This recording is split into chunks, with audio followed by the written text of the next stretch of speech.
Hi, this is one of our monthly presentations from the Carbondale Age-Friendly Carbondale organization. And David Teitler, our local famous acupuncturist and mycologist, has volunteered, has kindly accepted our invitation to talk to us about all things mushrooms.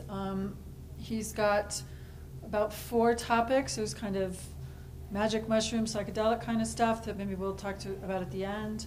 But before that, you want to talk about, he'll take it away. He'll talk about it. Questions and answers, interrupt him if you have some burning question. Interrupt him if you have a burning question. But we'll have a Q&A at various times too. All right.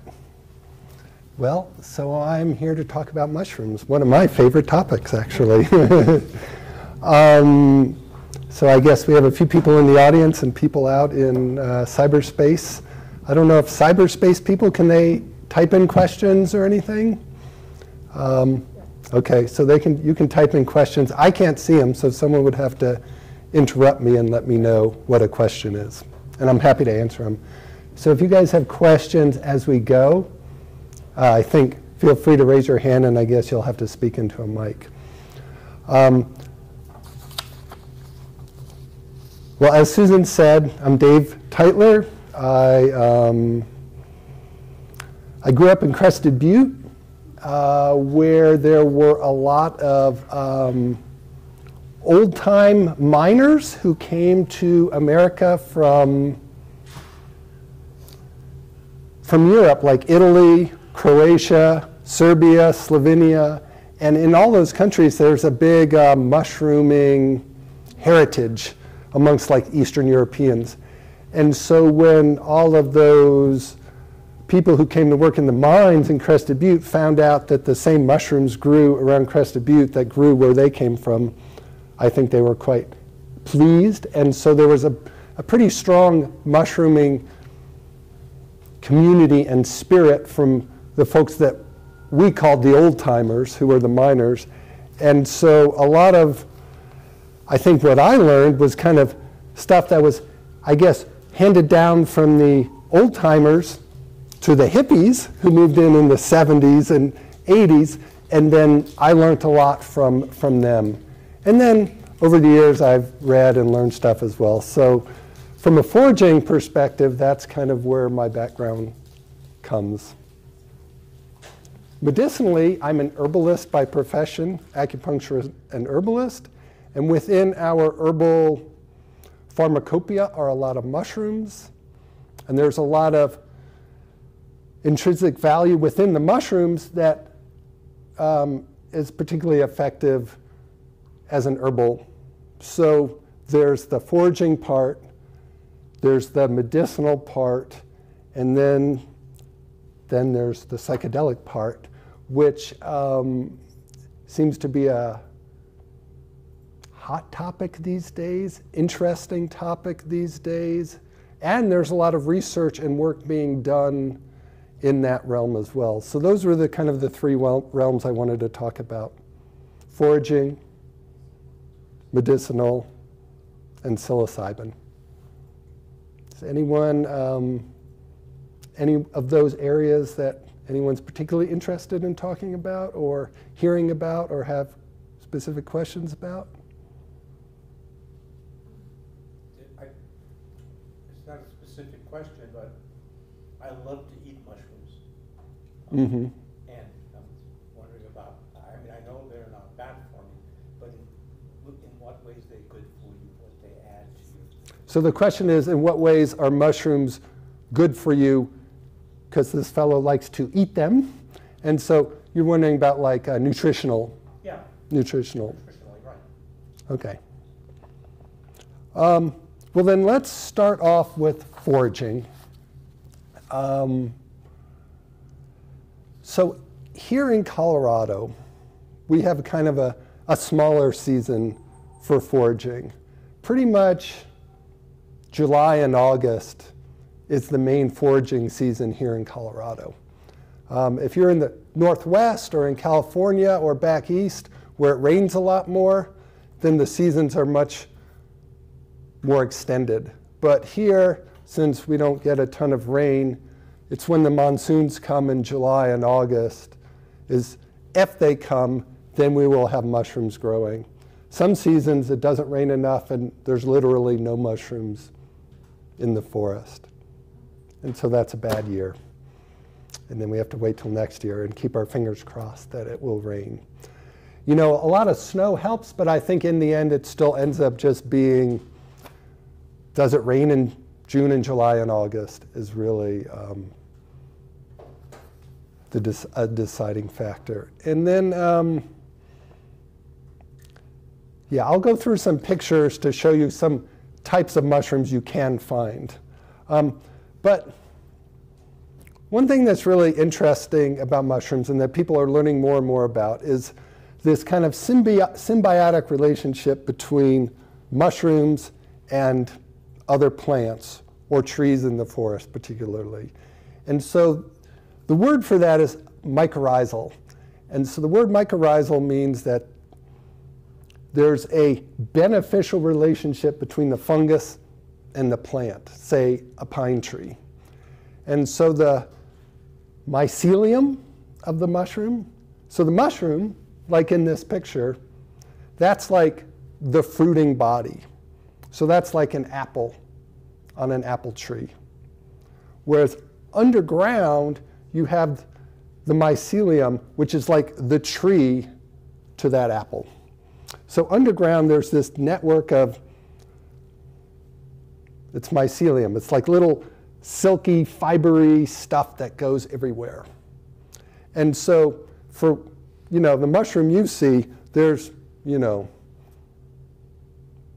just miles of this like underground network of the mycelium. And so that's like the tree or the body of the plant. And so these little fibers interact with the rootlets of the trees, and they exchange, well, the tree gives the mycelium and the mushroom like sugars and fructose that they get from photosynthesis to help the mushroom grow. And then the mushroom supplies like minerals and vitamins and other micronutrients to the tree. So it's this kind of symbiotic relationship. Is mycelium microscopic or macro? The question is mycelium microscopic or macroscopic? It's probably both, but sometimes like if you're digging in a garden and something's rotting and you see all those kind of little white, hairy, spidery web things, that's mycelium. Is it always white? That's a good question. Is it always white? Probably not, but it usually seems to be. I suspect there's all different, probably, little variations on it. So this mycelium is everywhere in the forest. And so the kind of term, the wood wide web, has been used, but it actually is kind of like the internet in that trees actually send signals to one another, chemical signals through the wood wide web, this mycelium. For instance, if one plant is being attacked by, say, aphids, and so it excretes a chemical to ward off the aphids, it will also kind of send a signal to the other plants and trees in the forest. I don't know, it's not words, but it's saying something like, beware of an aphid attack, get your defenses ready. Like it's not, they're not typing it in and hitting send, but some sort of chemical is going through the hypha, the mycelium, and so these plants actually do communicate with one another. And then they can also share nutrients. So like if a big tree is growing and in the shade are little baby trees coming up, but they can't get enough sun to photosynthesize to keep growing, the parent tree can send nutrients through the soil, through the mycelium to the other members of its family, so to speak. So all this is to say that you might pick a mushroom, but underneath, under the ground, there's a lot going on. So I want to bring up the examples of morels in a forest. Who knows morels? Anyone know morel mushrooms? Here's a little jar of morel mushrooms that I picked from. So morels in Colorado will grow the year after a forest fire. So there was the Sylvan Lake fire 2 years ago. And so last year, we went there and you could pick a lot of morels there that come up the next year in the spring when it rains. So morels are actually kind of the exception to that July, August thing. They actually come up in the spring. At what time? Generally. Oh, when do they come up? At the lower elevations of around 8,000 feet, they come up May, June. And then if it keeps raining, they'll kind of go up the mountain as the summer goes along. I'm just checking to see. Yeah, something went off there. Okay, so shall I keep talking while my technical help is here? So these morels, they come up the year after a fire. If you Google why do morels come up after a fire, nobody knows. No one even really has a great guess other than maybe, actually no one really knows why. But here's what I find interesting is if a morel will come up after a fire in Colorado anytime there's a forest fire, that means everywhere in every forest, this mycelium of morel mushrooms is just alive and hanging out and waiting to reproduce, like spread its seed, so to speak. So I just find it fascinating that every forest you walk through, there is just these morel mycelium waiting to grow, waiting for a forest fire that might hit every mountain, every hundreds of years. It's going to be hundreds of years before any given forest is going to burn.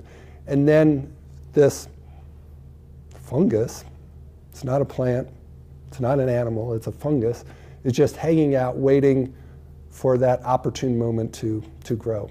So I think that's really cool. And then they throw out their spores, and then they wait for the forest to regenerate, hang out until the next fire comes in 2187 or whatever. And it just happens once, or will it continue to happen? Can you? Does this happen just once every forest fire, or does it continue to happen after the fire, in decreasing degrees? It's pretty much just that first year. 1 year. And if there wasn't any rain that first year, sometimes year 2 or year 3 you can get some to grow. But usually it's just one sprout and then they're done. So Basalt Mountain, or fire in Basalt Mountain like 4 years ago, there were probably millions of morels on Basalt Mountain that year. Like literally, you could just walk if you figured out where to go, and there were just endless numbers of them. So that was very fun. So is that to say that, so if it's like a tree, we don't have apple trees and fruit, and apple trees and pear trees and cherry trees all growing from the same trunk. And we can graft them together and do that. But so I'm getting this picture of the mycelia that's all intertwined when I dig a spade full of dirt, that will grow different mushrooms. Correct.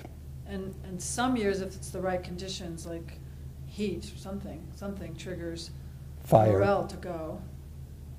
Fire and next rain. Year. Yeah. Are other mushrooms subdued that next year?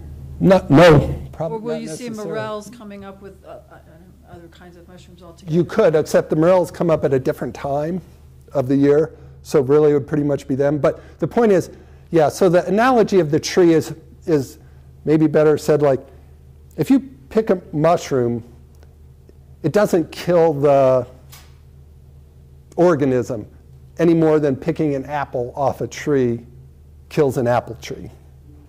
So that's the analogy. So there's all different kinds of mushroom trees, to keep the analogy going, growing underground. Or in your garden, it's just whatever's rotting in the compost or whatever. But it's still fungal. And if it rains a lot and you water a lot, maybe a mushroom will come up in your garden, right? Some random mushroom or something. But lots of times it's just the mycelium and it won't sprout because the conditions aren't just right. Like one of the mushroom, so let's just look at some mushrooms that you could collect in the forest. We're going to go through some pictures so you can just see what is out there. All these pictures were taken one day on a particularly amazingly great day from a mushroom looker like myself. I went to the forest to try and find chanterelles. It had been raining a lot, and it had been raining a lot that year, so I felt optimistic. And there were mushrooms everywhere. So this picture you see right now, these are amanitas. Amanitas are the Alice in Wonderland one, the red one with the white spots. The red one with the white spots. Usually you just see them like that or then they're dead, but somehow this year they just went through their life cycle amazingly to just make these incredibly cool looking old amanitas. So these are like grandpas and grandmas. So scrolling through, here's a couple other mushrooms I saw that day. The yellow one is that coral mushroom I think you were talking about. Coral mushroom is kind of the common name for it. It's Ramaria. Those are thought to be edible with the caveat that sometimes you can get the runs if you eat them. But they're generally thought of as edible. The ones on the left are russulas, some kind of russula. Those ones would probably make you sick. David, we have a question from somebody catching us virtually. Sure. Okay. So one of our virtual participants is asking, is it possible that when indigenous people used fire to manage the forest, morals would have been more frequent? I mean, that would kind of be, I guess, a side effect for managing the forest with fires. I think anytime you would, I mean, more frequent than what? More frequent than when we have forest fires these days. I think anytime you would burn a coniferous forest, you could get morels the next year. So I would imagine the native people, I don't know if that's why they would make the forest fires necessarily, but if they made a fire, they probably would know that morels could in fact sprout up the next year in great proliferation. And you could pick gunny sacks of them and then dry them and then have them to eat. So I would imagine that would be part of the native knowledge, I would definitely think. So this is an amanita mushroom, probably much like one imagines seeing one, the Alice in Wonderland. Amanita muscaria. It is poisonous. There is a way to like triple cook it and get the toxins out. And then I'm told it tastes pretty good actually, but I've never tried that. I had a friend who tried eating it once to get high, and all he got was sick.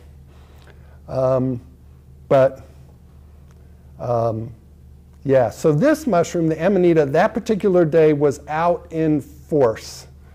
Here's another picture of an older one. It's just basically the same mushroom. I'm going to guess a week or two older, something like that. This is a boletus, also known as porcini. Probably one of the two choice edibles in Colorado. They taste really good. They're best when they're about this big or smaller. When they get bigger, they start to get wormy and mealy, and yeah. So this is a couple more amanitas. They were just crazy that day. The white one is just a baby nub just come up. And this is an old one, another 3 older ones. I think I called them Amanita babushkas because it's what they look like. And then this little graphic is kind of, I just took a picture of, let's see, there we go, of the life cycle. So we go from baby to, I guess, teenager in all its glory, middle age spreading, getting a little older, and then quite old. And, you know, it's really kind of uncommon to really see this much, all these varieties, but that day it was just a really great day. So this one's called a hawkswing. They're quite common in the pine forests around here. They're edible, and if you get the smaller ones, they taste better. They start to get kind of woody. Mark Fisher likes to use them in dried up in soups as a soup stock. And then I just made this little graphic of fungal seascapes because it just looked like underwater stuff. You got this kind of coral-looking one, which is called coral. No, what's it called? Anyways, these little purple ones, they're actually edible. They kind of taste good, but they just cook down to nothing. Here's another of the coral ones, a few more older amanitas, and then an old coral here. Then we've got this orange one. Goes by the name Lacterius deliciosus.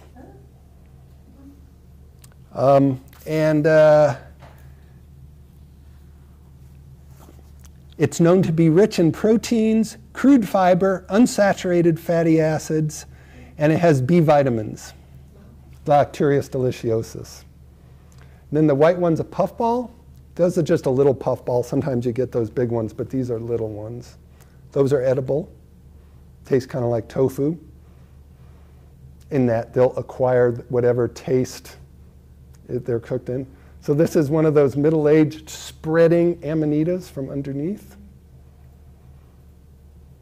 That is the mother bear who was yelling at me as I was sitting there in the chanterelle patch. She was angry. That's for stories for another day. And so these are chanterelles. This is what chanterelles look like in the forest.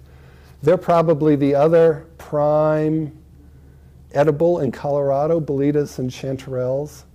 I knew a guy once named Jean Marc who was a chef and mushroom collector, and the quote of his I like is, there are 2 kinds of mushrooms in Colorado, boletus and chanterelles, and everything else.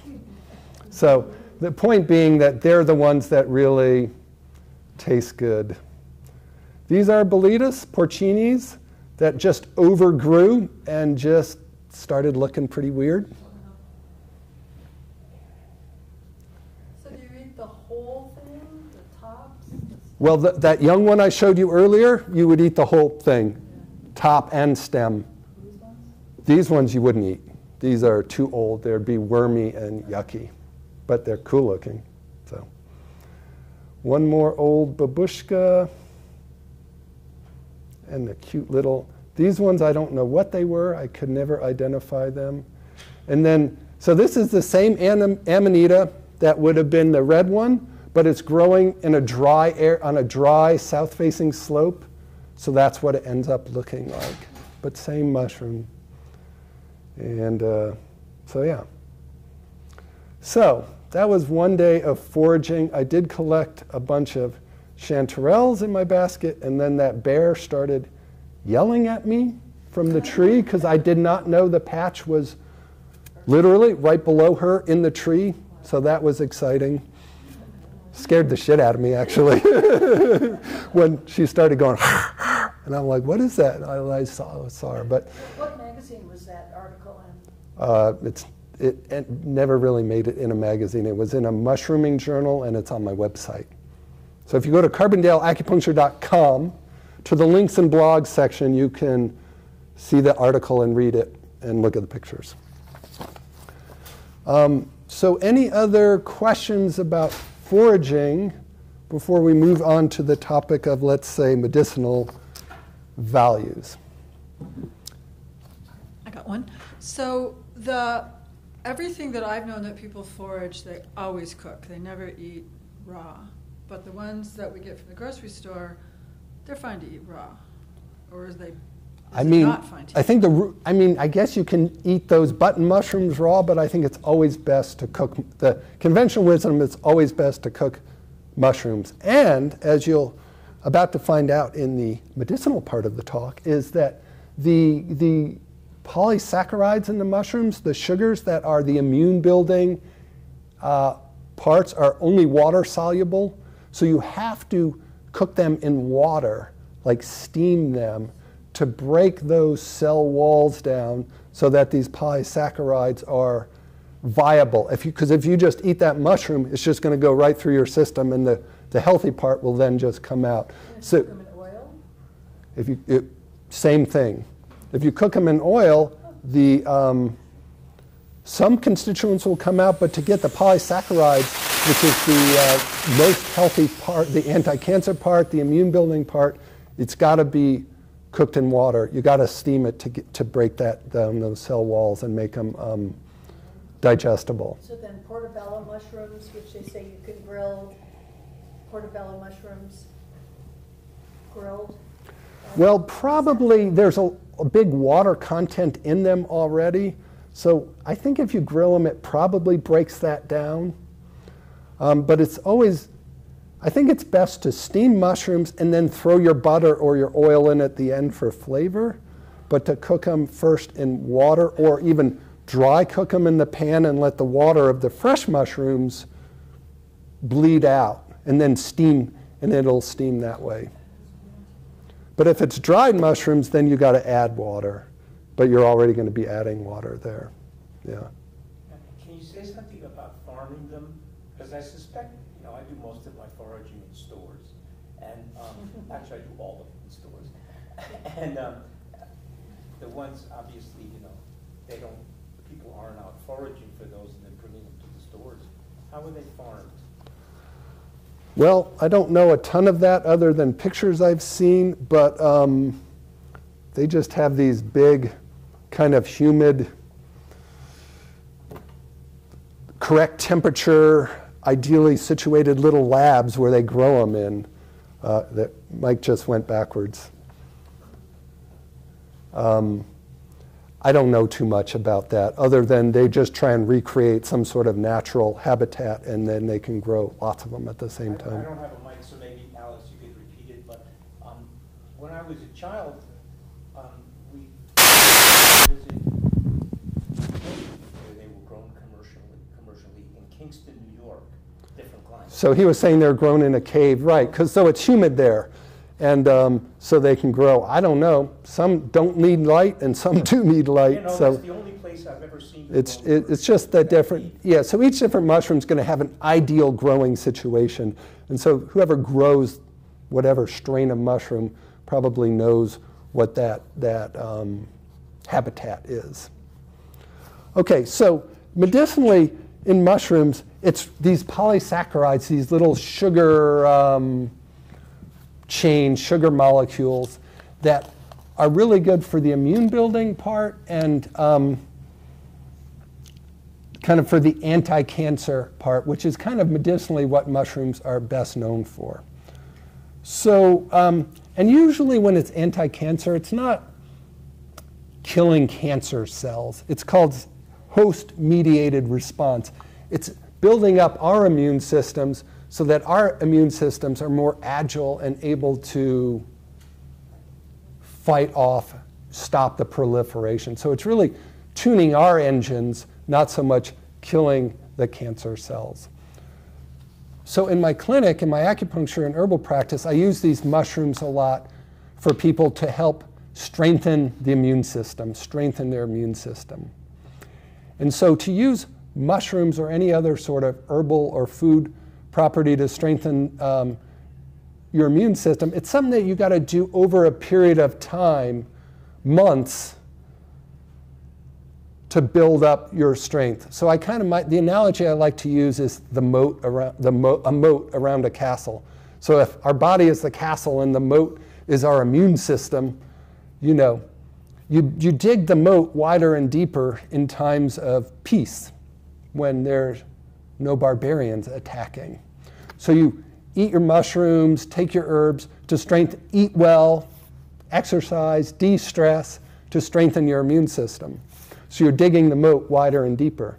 But then when the virus arrives or the Vikings from the north come down, then, so if they're attacking you, that's not the time to, oh, I'm going to grab my shovel and dig the moat a little bit better. That's the time to get spears and arrows and hot oil and fight back.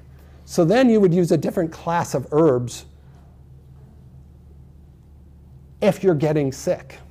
You don't just keep taking your immune builders, because then you got to take things that are antiviral, antibacterial, golden seal, echinacea, any number of products one could take to fight off. But so when you're building your immune system, digging the moat deeper, that's when you're taking these medicinal mushrooms and other herbals or healthy foods to strengthen your body. So really in the anti-cancer and the immune building, it's a similar idea. You're stimulating the body's ability to build T cells and helper cells and the immune modulating cells within the body. These polysaccharide chains promote that. As far as the anti-cancer goes, there are a few mushrooms that are particular. There's one called turkey tail, also known as Coriolis, also known as Traumates versicolor. It just grows on dead wood in kind of the shape of a fan, and it has these kind of rings of color. But this herb has a particular polysaccharide that helps the body's immune system when it's fighting cancer. In Japan, it's an actual drug.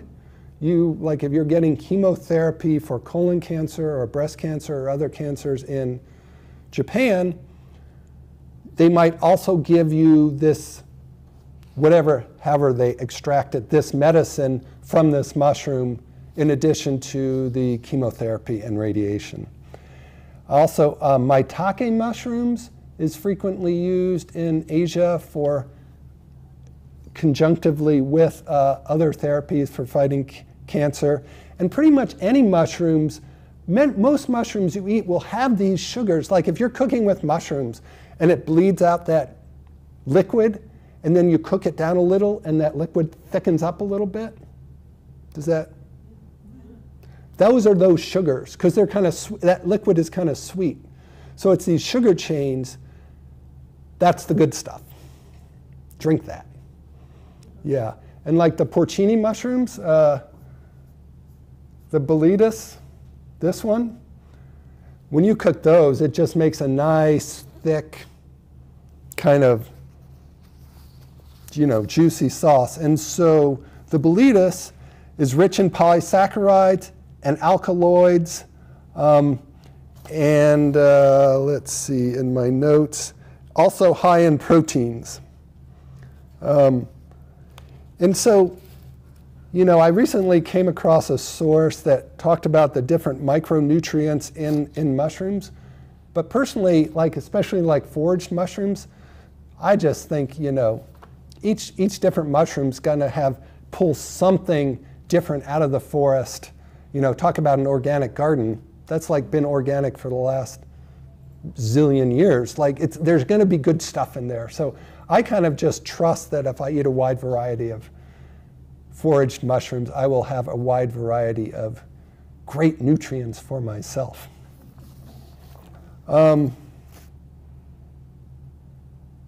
any questions on immune system and medicinal use of herbs? I was curious about the morels, if they have specific, I was wondering if the morels had a specific medicinal use. According to my source right here, they're rich in B vitamins, B1, B2, and B12.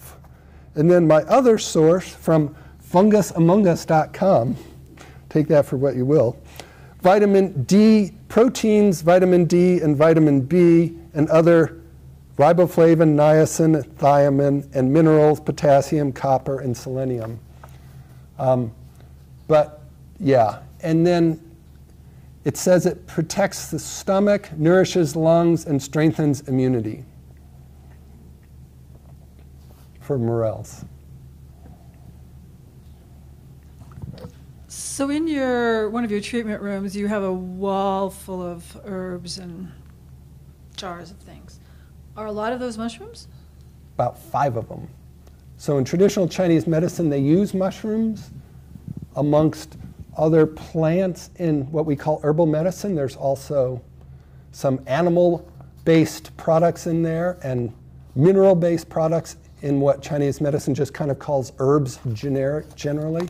But there are probably like 6 or 7 different herbs we use in Chinese medicine. One is good for strengthening digestive system. A couple are good for strengthening kind of the kidney and bladder function. But there's a few different ones we use. And you buy those? I buy those, yeah. So cordyceps. they're being harvested in China somewhere? Yeah, they're probably being cultivated. But there's one famous herb, cordyceps. Who's heard of cordyceps? Anyone heard of cordyceps? It is actually a parasitic fungus. It invades the larva of a particular moth in the Tibetan Plateau and just infiltrates its body and just kind of sucks the life out of the larva, and itself grows in there and then sticks up this one tiny little mushroom at sometime in the summer, way up high in the Tibetan Plateau. And so that particular Chinese herb, which is like about as expensive as gold by weight, but it's a very common and esteemed herb that is used for athletic performance, sexual performance, being more dynamic in old age. It apparently was used by the Chinese once in one of the Olympics when all of a sudden they came out of nowhere and broke all these records, and everyone thought they were doping, but what they said was we were dosing on cordyceps. And you don't have that one? I do have that one. But nowadays that's cultivated in labs, not so, but they can't get the mushroom to sprout in captivity. It can only get the mycelium to grow. But these qualities are also in the mycelium. There's another variety of it that's being grown in captivity that does sprout a mushroom, but it's a different subspecies. Different, that's not quite the word, but a different type of cordyceps. But apparently it still has good medicinal value, so they say. Cordyceps militaris, as opposed to Cordyceps sinensis, which is the Chinese one. Medicinal, any other medicinal questions? Should we go on to psilocybin?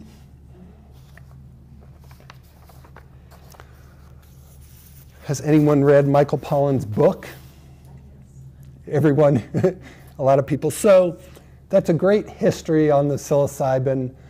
You know, it's quite interesting, and I didn't know until recently that it was greatly studied at the greatest medical teaching colleges in America, Johns Hopkins, Harvard, all those were studying psilocybin for the use in psychotherapy for depression, anxiety, and it had great promise.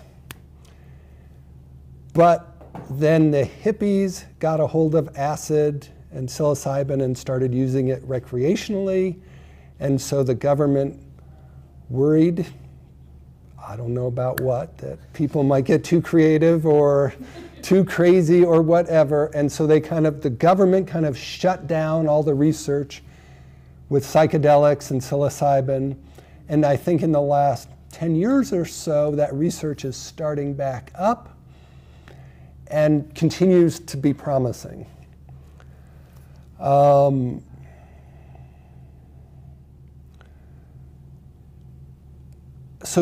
psilocybin these days is used, well, at least in clinical settings, it's thought to be appropriate for treatment-resistant depression and anxiety. So that means you've been depressed for a long time and therapy and medication doesn't seem to be helping. And so psychedelics, psilocybin, MDMA, that's known as ecstasy, Molly, so I'm told. Those are all the same, I think. And then ketamine is quite often used these days as a kind of a psychedelic therapeutic in clinical settings. You can get that in the Valley here with a guide and a doctor to help you process it. And it does seem to be very effective. I take that back. Many people tell me that it has helped them a lot. I'll just throw one example out. I know someone whose daughter was quite depressed, suicidal. She went through about 5 ketamine infusions here in the Valley. And the mom told me that her daughter was like a new person, not feeling suicidal and feeling much happier than she had been using the ketamine treatment. As far as psilocybin mushrooms go, it can be used similarly to help with treatment-resistant depression. I think what psilocybin mushrooms is good for is giving someone new perspective. I'm not saying anyone in here has tried them recreationally, but maybe if you have, it opens new thought pathways and new can kind of help give new perspective. And so one use that psilocybin is kind of end of life, whether it's someone with terminal cancer or maybe some disease that it's just a kind of a wasting away, or like when the end's in sight. And just, so a lot of people are kind of like, why am I living? What's the point? Anxious, depressed. And so in these situations, but particularly in cancer where it seems like the most research has been done, even one dosage, one experience, I'll read you what and this is from an NIH study. When administered under psychologically supportive, double-blind conditions, a single dose of psilocybin produced substantial and enduring decreases in depressed mood and anxiety, along with increases in quality of life and decreases in death anxiety in patients with a life-threatening cancer diagnosis. Rating by patients themselves, clinicians, and community observers suggested that these effects endured at least 6 months. The overall rate of clinical response at 6 months on clinical rated depression and anxiety was 78% and 83% respectively. And anecdotally, it supports what I've just heard from people. So I think it's that kind of help gives perspective on you know, what these remaining months of my life might be like. There are phase 2 trials going on right now at Dana-Farber Cancer Center. That's at Boston, in Boston. I don't remember which hospital. But they're working on morale of the cancer patient, the sense of helplessness and hopelessness and loss of meaning and purpose in life, which then can lead to the anxiety and depression. So same idea. So they're actually doing a clinical trial. I don't know how you placebo, psychedelic trip, but they're doing it.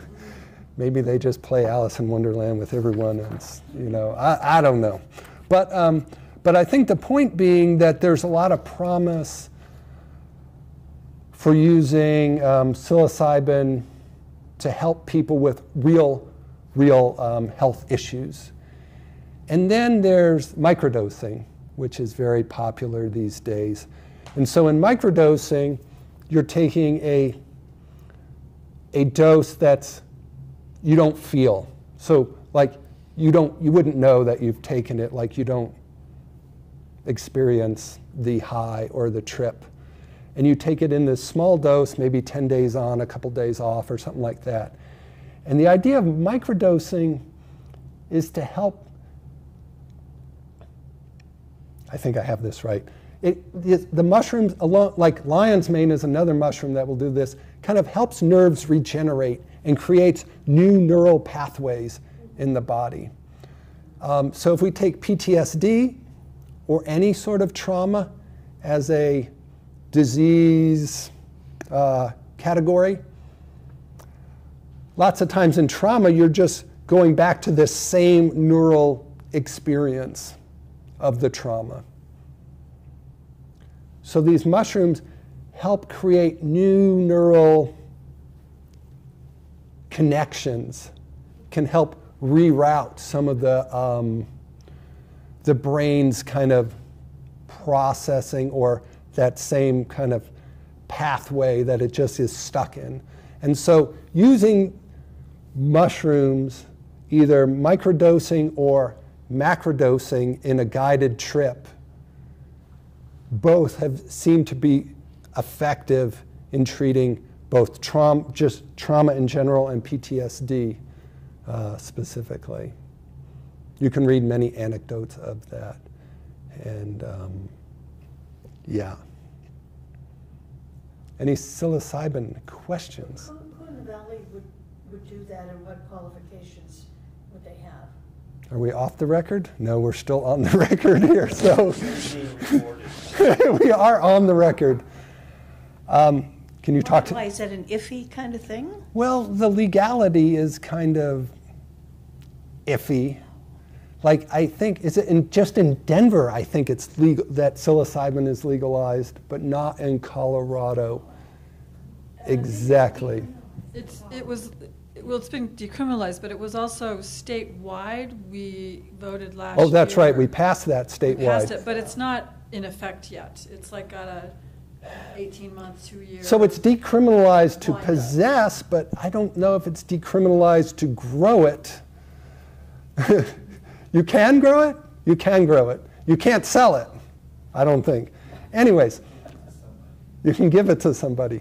I'll talk to you after. Yeah. There are ways to get it. I think we're okay if that's off at this point. Yeah. I guess you got to snoop around. But so what's your question? How could I get some?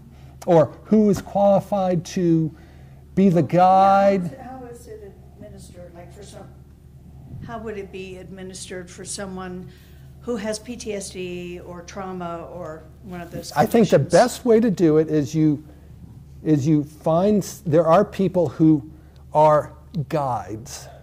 And so the traditional way to do this, like Michael Pollan did in the book, you take a pretty large dose, you're blindfolded, and you're just laying there. So it's not like you're walking through the forest tripping, you're just there blindfolded and your mind does whatever it's going to do. But there's also a guide sitting next to you, a shaman, call this person what you will, who then kind of helps you process, or just helps you through your trip, and then in the end helps you kind of come back to the more corporeal plane and helps you integrate what you've just experienced.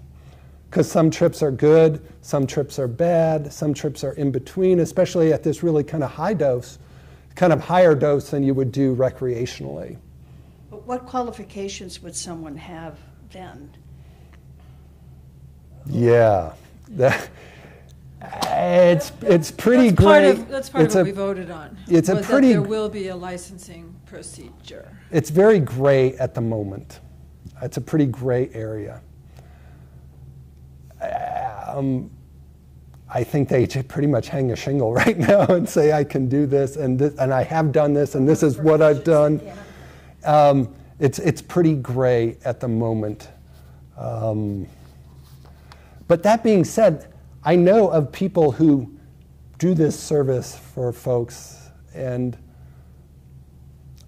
I don't know if they're good at it or not, actually.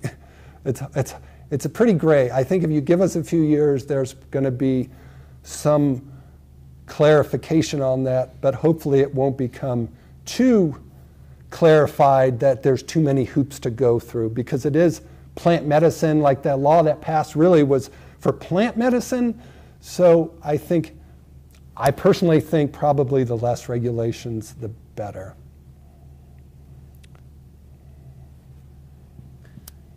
In the book, I'm trying to think, it wasn't the pollen book, it was another one, talked about microdosing and Burning Man and all of that. That microdosing has been a big thing for quite some time now. I'm sure it is. And macrodosing. And the like you say, the opening up of expanding neural pathways, opening up, getting you out of rutted thinking, that sort of thing. And so I've been wondering about that one, because I've heard people going to Denver and doing a microdosing couples session and various things like that, and I haven't really heard back from them what they got out of it.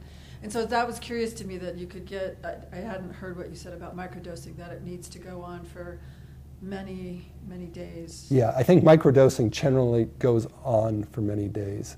I think if it's a couple's retreat for a weekend, I think it'd be more likely macrodosing.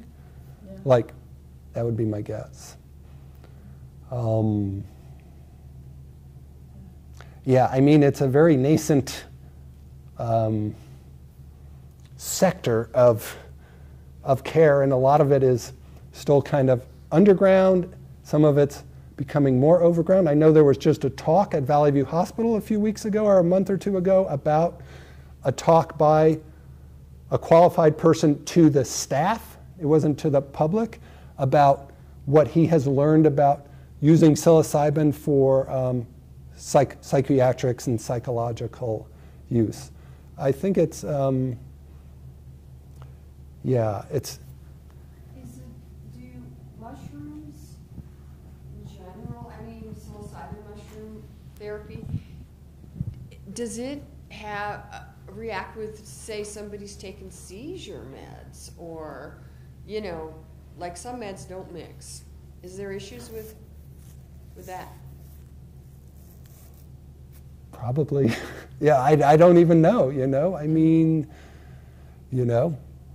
how much food did you eat before you take them, right? Like, I mean, I think only lore knows those answers right now. I don't know that. I mean, you could Google it and see. Yeah, just wonder. It used to be if you Googled that, then they'd be onto you, but now I think it's okay to Google that stuff. Yeah. I'd like to know, do you know anything about psilocybin and avoiding stomach issues with it? Like how to avoid stomach issues when you take psilocybin? I've read orange juice or citric. I had a friend who once cooked it up as tea, and that was easier on the stomach. That was his idea. And also, I'm sorry, are you? Maybe have a little food in your stomach. Actually, I don't know. Some people get sick when they take it. Some people get nauseous, and some people don't get anything. I don't know anything particularly a good way to get around that necessarily. I also wanted to ask you about, do you know about a microdosing schedule? Why you said 10 days and then 2 days? I mean, I just kind of threw that out there. I just know I think it's generally it's more effective if it's done at a low dose consistently. Again, I would just Google that, but you could probably get 10 different answers from 10 different websites, but it's low dose over time is the idea of microdosing, not just a couple days. So changing the subject a little bit, the work that I know you do with herbal medicines and formulas for people, with current political issues with China, are you having difficulty getting ingredients? No. No. I'm currently not having trouble getting herbs. In fact, more and more of them I'm able to get organically and pesticide-free. Almost all the herbs now I can get either organic or tested pesticide-free, sulfur-free. They're way cleaner than they used to be. From China? From China. And seemingly higher quality and quite a bit more expensive, but I think the quality is very good. And China generally sends their best herbs out. They export the best quality. Yeah, I just wanted to comment, Dave, that the reason you're not able to answer some of these questions very precisely, we have the same problem with marijuana, which is now totally legal, in so many states, and because we haven't been allowed to study it. It's what happens when you put a lid on people's quest for knowledge. It becomes word of mouth, and that's the best you can do. Yeah. Yeah, because even with marijuana, I mean, sure, you can go into this dispensary, and some guy who has some 6-week certification is going to give you a lot of advice about which of his products works for what and how to take it. But you can go down the street and get totally different advice. This is true. Yeah. Yeah, I mean, yeah. And, since the legality is a little hazy, I just don't want to go on the record saying things that could either, well, anyways, we'll just leave it at that.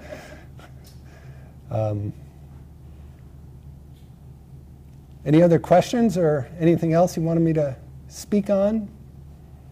Anything from online people? Thank you very much, David. Thanks you all.